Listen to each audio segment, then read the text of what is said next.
Good afternoon, everybody on YouTube. This is Rick Thomas from Obsolete Video Services. Hey guys, we're working on this Sony CV2200 skip field machine. Alright, well, we did make the breaker box. As you can see, it's a custom box. It has video input and video outputs on it, where you could actually plug in your connection there, and your audio's there. That plugs into the back of the unit. And we have video and we do have audio.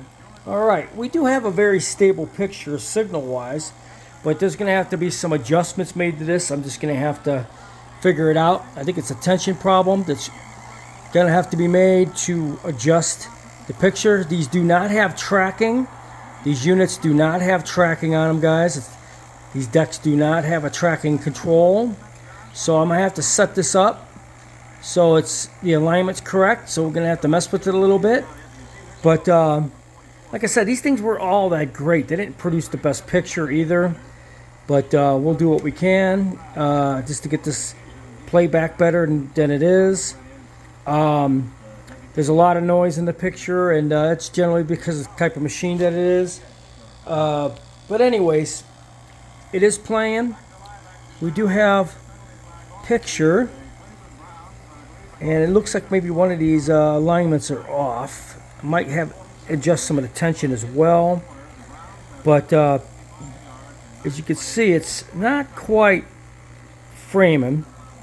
So we'll have to figure that out.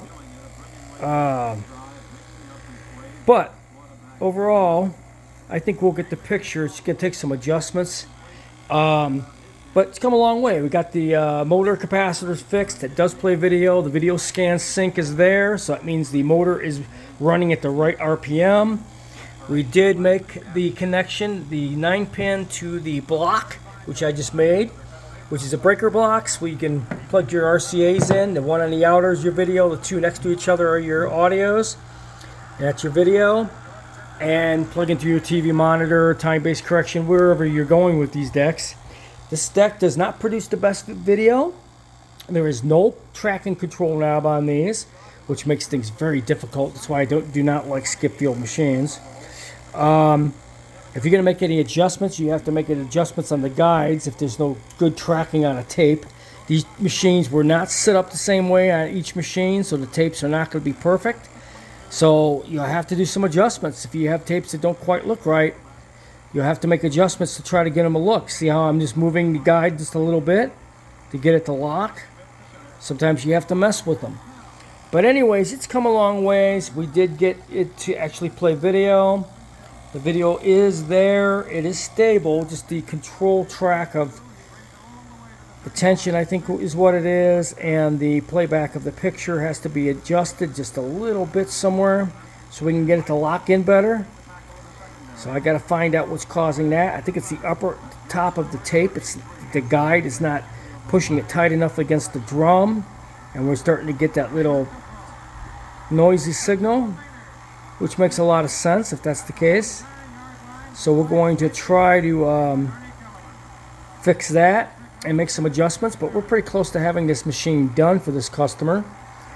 These things are not easy to work on, guys. They're very, very hard machines. These CV2100s and 2200s and CV2000s. It was a junky format. There's no tracking. It's a one-head video scan compared to the two-head video scan with EIAJ.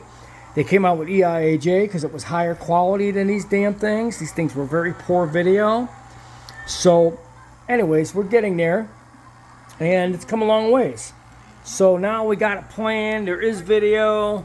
There is the connection for the breaker box for video output for audio and video. So that's a good sign. And we're just gonna have to make some adjustments here. I think I'm gonna make some more higher tension on the take-up spool. I mean the feed spool and the actual guide to try to get this to set properly. It's doing this because it's just, every machine is not correct interchangeability wise on these things. They're a real pain in the butt, and there's no tracking, which makes it even worse. So we're going to have to try to line up the system and get it all working right. But we are getting video, we are getting audio. It is good audio on these.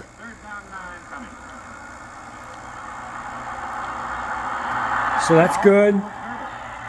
The breaker box is working like it should. And custom little box for this guy. All you do is plug it in a 9-pin and you should be able to go right out of the machine. We do have to make some control track issues, which is probably going to be the guides we're messed with or the tension. I'm just going to have to find a happy medium and get that locked in. Once we get that locked in, we'll be able to get the best possible picture out of it.